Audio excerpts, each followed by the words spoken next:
eu sou a Camila Alves, eu falo aqui do Rio de Janeiro, no Brasil. Em primeiro lugar, eu quero agradecer muito o convite para estar fazendo parte desse evento, compor esse encontro com vocês. E agradeço principalmente a Patrícia, que foi quem fez toda a ponte, enfim, responsável por eu estar aqui agora.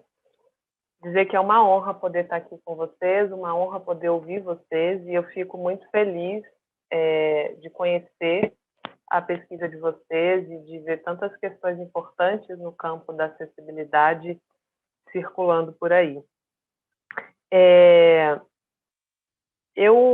Antes de começar a minha fala, eu preciso, enfim, dizer para vocês que eu sou uma pessoa cega, sou uma mulher cega, usuária de cão-guia. O meu cão não aparece na tela agora por uma questão de não conseguir colocar nós dois no mesmo plano. O cão que me guia hoje é o Astor, um labrador chocolate, ele é o meu segundo cão-guia. E os meus cães-guias estiveram presentes em todo o meu processo, pesquisa e trabalho em museus e centros culturais aqui no Brasil. Por isso eu acho importante trazer, enfim, essa informação para vocês. Eu defendi no ano de 2016, na Universidade Federal Fluminense, a minha dissertação, que na ocasião recebeu o seguinte título: E se experimentássemos mais? Um manual não técnico de acessibilidade em espaços culturais. E é sobre essa discussão que eu faço nessa dissertação que eu queria trazer para vocês hoje, né? Então, primeiro, a minha prática no campo da acessibilidade, que eu nomeei de acessibilidade estética, ela vem de um trabalho de 10 anos, feito num centro cultural importante aqui da cidade do Rio de Janeiro, que é o Centro Cultural Banco do Brasil, mais conhecido como CCBB. E é um trabalho sustentado pelo modelo social da deficiência, que argumenta que a deficiência ela não é causada por uma incapacidade, mas que a deficiência ela é fruto da forma como uma sociedade se organiza, e o modelo social da deficiência é o principal modelo de orientação da luta por justiça e igualdade. Principalmente a segunda versão do modelo social da deficiência, que é feito, né, revisitado pelas mulheres feministas cuidadoras de pessoas com deficiência, né?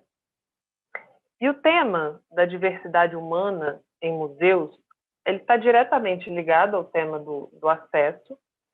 E pensar em acesso não é uma coisa simples ou fácil de fazer, né? Isso porque as necessidades de acesso, elas são amplas, elas são múltiplas, e principalmente são questões muito complexas, porque é importante que a gente lembre que os nossos ambientes, inclusive os nossos ambientes culturais, eles foram construídos com base em pressupostos sobre quais corpos participariam deles. Então, nós, pessoas com deficiência, nós somos informados o tempo inteiro sobre quais espaços consideram a nossa existência e quais espaços simplesmente não. E também acho importante dizer que a questão do acesso ela não é exclusiva da deficiência, né? A acessibilidade ela não é uma discussão nova e a gente pode trabalhar no sentido de entender o acesso de maneira mais ampla, englobando classe, língua, cuidado de crianças, banheiro de gênero neutro, como um começo. Isso porque o acesso ele precisa ser pensado de uma forma interseccional. E acho também que é muito importante que a gente entenda cada vez mais que a deficiência não é só uma experiência de vida que molda vidas humanas individuais, né? A deficiência é uma ideia que vai desempenhar um papel central na formação das nossas histórias, das nossas políticas, das nossas culturas. A deficiência é uma categoria da diferença. A deficiência, ela não pertence só às margens, ou à medicina, ou a alguns eventos específicos. Muito pelo contrário. A deficiência, assim como as questões de gênero, de classe, de raça, a deficiência é uma força social que vai afetar o mundo de uma forma transversal e que afeta também as discussões no campo da arte e da cultura. Há pouco tempo atrás, o Museu do Amanhã, que é um museu importante aqui no Rio de Janeiro, postou uma definição de museu na sua página do Facebook, que é a seguinte: museus são, entre tantas definições, lugares de atravessamento e partilha, que no momento de pandemia se reinventam e reforçam seus papéis em defesa da cultura, da ciência, da arte, do conhecimento, da cooperação, como estratégias fundamentais ao desenvolvimento social. E é acreditando que os museus são, inclusive, tudo isso, que se faz mais do que necessário e urgente a gente discutir quem são, quem esses museus atravessam, né? E com quais vidas os museus partilham a sua existência. Dentro desses 10 anos de história, trabalhando em galerias de arte, em centro cultural, eu ocupei a função de mediadora. E um mediador num centro cultural é a pessoa responsável por receber o público, acompanhar o público ao longo das exposições em cartaz, contando histórias, mediando as obras e tornando o acesso mais acessível, inclusive a outras pessoas com deficiência. E foi diante dessa experiência como mediadora que eu passei a afirmar a mediação como uma ferramenta de acessibilidade. E o que aqui eu estou chamando de mediação, né? Mediação é encontro, mediação é ampliação de conhecimento, mediação é ir ao encontro do repertório dos interesses do outro, mediação é conexão, é conectar conteúdos e interesses, é ir além dos conteúdos, é aproximar, é refletir experiências, é compartilhar. Um trabalho de mediação necessário é aquele que ative as sensibilidades impregnadas na pele da vida. Essa frase é uma frase da Miriam Celeste, que é uma pessoa no Brasil que vem escrevendo e trabalhando muito no campo da mediação. E dentro dessa perspectiva da mediação como uma proposta de acessibilidade, e eu preciso deixar claro que a acessibilidade estética e a mediação como uma ferramenta de acessibilidade estética não é um tipo de acessibilidade que visa substituir as ferramentas de audiodescrição ou videolibras ou braille, mas pelo contrário. A acessibilidade estética é uma prática que só pode existir se tudo o que veio antes estiver garantido, né? Então, a perspectiva da mediação como uma proposta de acessibilidade também traz e também afirma a função política da deficiência no campo da experimentação artística. Nesse sentido, a deficiência ela entra na acessibilidade estética desde o início como uma possibilidade de questionar modos naturalizados de ver, de experimentar, de conhecer, longe da concepção que coloca a deficiência como falta. E aí eu pergunto para vocês, né? Quais são as maneiras possíveis de se ocupar o espaço de um museu? O que significa propor maneiras mais experimentais, propor maneiras mais estéticas de desenvolver programas de acessibilidade, programas e dispositivos de acessibilidade? O que eu chamo de experimental aqui no meu trabalho está muito sintonizado com o trabalho de 2 artistas brasileiros, que são o Hélio Oiticica e a Lígia Clark. 2 artistas contemporâneos brasileiros que trabalham no campo do que eles chamam de experimental, do estético. E o que uma acessibilidade estética prioriza, né? A estética prioriza a arte como um processo contínuo de estudo entre corpo, artista, espectador e obra. E eles acreditavam que a ação artística derivava das experiências vividas. Então, numa acessibilidade estética, a gente não vai se debruçar única e exclusivamente no modo como tornar uma obra acessível, mas sim num estudo entre a relação do corpo, do artista, do espectador e da obra. Bom, o conceito de experimental aqui, ele tem a dimensão de uma ação que traz novos valores, novas leituras, inclusive para o campo da acessibilidade. Assumir o experimental no campo da acessibilidade é assumir que um trabalho, que uma obra de arte, ela não tem sentido em si, ou que uma curadoria de uma exposição, ela não garante uma leitura dessa exposição por parte do visitante. Mas é garantir que existe e persiste nesse processo do encontro do público com a obra, um processo experimental, uma positividade que tem sempre algo esperando para emergir. E, bom, existe uma série de fios soltos no campo da acessibilidade e fios soltos que geram um campo de possibilidades que a gente pode explorar. E eu tenho para mim que uma das direções deixadas por esses fios é a dimensão de fazer um trabalho de acessibilidade com uma metodologia que a gente chama aqui, no trabalho que a gente faz, de pesquisar com. O pesquisar com é uma metodologia de trabalho no campo da acessibilidade que se contrapõe a uma outra metodologia nesse mesmo campo que vem sendo cada vez mais comum, que são os manuais. Eu não sei como é por aí, mas por aqui no Brasil a gente lida com uma série de manuais sobre como lidar com a deficiência ou como acessibilizar uma determinada exposição.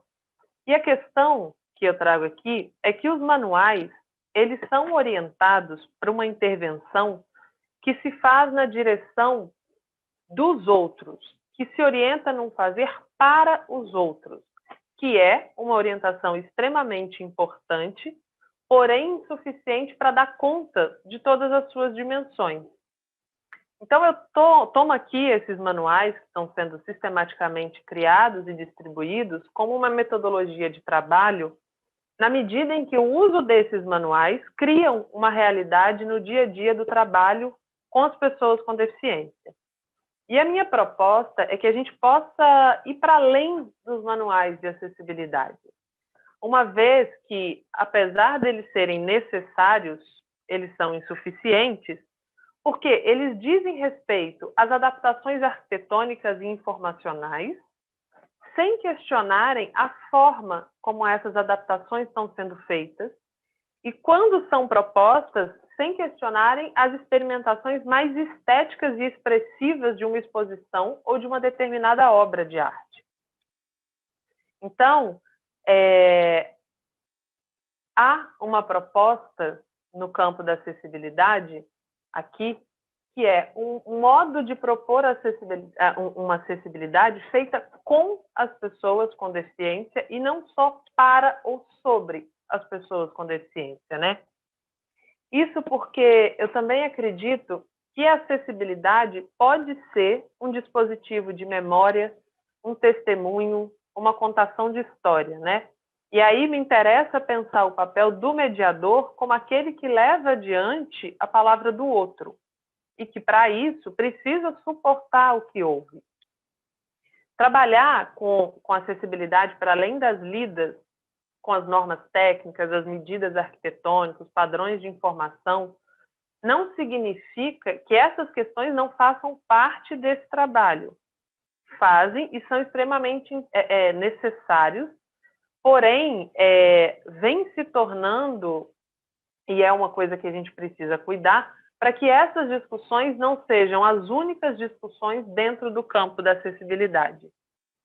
Isso porque, como mediadora, eu entendi que a mediação é um processo que envolve vidas. E que, no caso da mediação com pessoas com deficiência, a mediação ela é um trabalho com minorias atravessadas pelo sofrimento.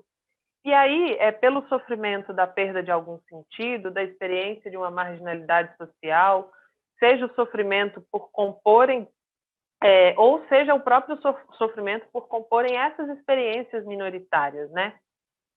Então, pensar em uma ética de acessibilidade seria pensar em um programa com ações que levassem em conta as histórias e as memórias das pessoas com quem trabalhamos. Um programa de acessibilidade que se interesse mais pelas histórias do que pelas deficiências, mais pelo que cada um tem do que pelo que lhes falta. Uma acessibilidade que seja capaz de produzir novas e diferentes histórias, inclusive a respeito da deficiência, né? O que cada encontro dentro de uma galeria de arte, dentro de uma exposição, faz falar e o que cada encontro faz calar. O que cada visita como mediadora pode fazer aparecer ou desaparecer. Por isso eu digo que eu entendo as visitas mediadas como um dispositivo de fazer falar, de trazer o outro para a roda, de partilhar com aqueles com quem a gente trabalha, né? E aí, nesse sentido, o pesquisar com é um ato de começar por dentro, de começar investigando quem está dentro da história, né? E começar por dentro é um ato de afirmação do outro, é um ato de confiança na trajetória do outro. E nesse trabalho com a deficiência, a gente pretende buscar o que está no entre de histórias que estão, por vezes, tão naturalizadas, né? Então, a acessibilidade, dentro dessa perspectiva, ela não é concebida como um conjunto de ações que teria como meta proporcionar o alcance a um conhecimento ou uma informação a priori, mas a acessibilidade como uma criação de condições para a produção de múltiplos sentidos na experiência com a arte. E essa aqui é uma zona de risco, mas é uma zona de risco instigadora para uma mudança de valores e de parâmetros da mediação e da acessibilidade, né?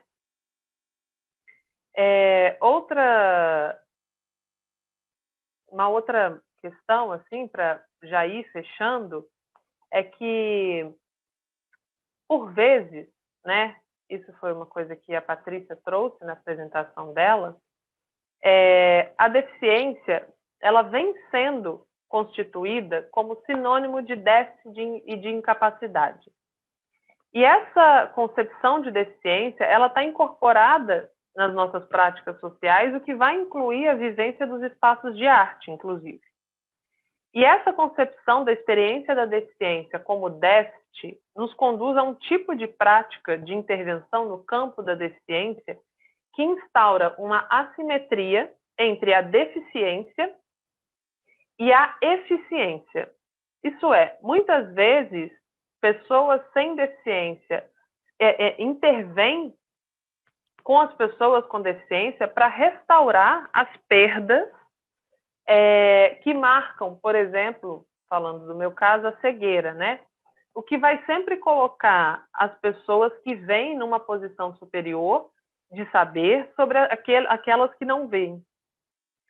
E uma intervenção organizada dessa forma, ela acaba por produzir uma distribuição assimétrica de eficiência e deficiência. Isso é, aquele que intervém, eu faço em nome da eficiência a ser alcançada, e aquele que é alvo da intervenção aparece como alguém a quem falta uma eficiência. Então, criar um programa de acessibilidade que produza uma intervenção simétrica também deve ser um objetivo do nosso trabalho, né? Agora, o que toda essa questão sobre o pesquisar com e a metodologia que a gente escolhe para trabalhar tem a ver com programas de acessibilidade em museus e centros culturais? Bom, nós somos responsáveis pelas escolhas metodológicas que fazemos para o trabalho que a gente realiza. Então, como pensar em uma metodologia que permita o surgimento de novas e outras histórias a respeito das vidas das pessoas com deficiência e, desse modo, fazer proliferar outras versões para além de um romantismo ou de uma tragédia tomada pelas pessoas que vivem a experiência da deficiência, né? Então, eu arriscaria aqui a dizer que uma acessibilidade estética, uma experimentação estética, ela precisa seguir os pilares da coletividade. Uma acessibilidade estética, ela investe nos laços e nas conexões, e ela parte do corpo, com suas marcas e histórias e com seus mundos possíveis, né? E, principalmente, uma acessibilidade estética precisa tomar as pessoas com deficiência como experts, como conhecedoras das suas próprias histórias, né? É como próximo de uma prática de um malabarista numa corda bamba, que não poderia se deixar amarrar para prevenir uma queda. Porque se assim ele fizesse, ele estaria seguro enquanto ao seu destino. Mas ele não pareceria um malabarista muito habilidoso, né?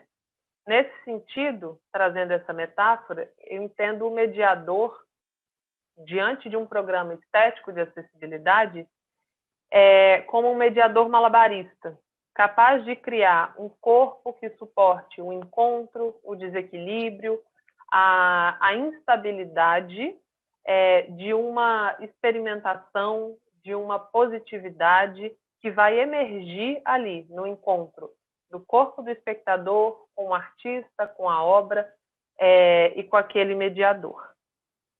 Muito obrigada, gente.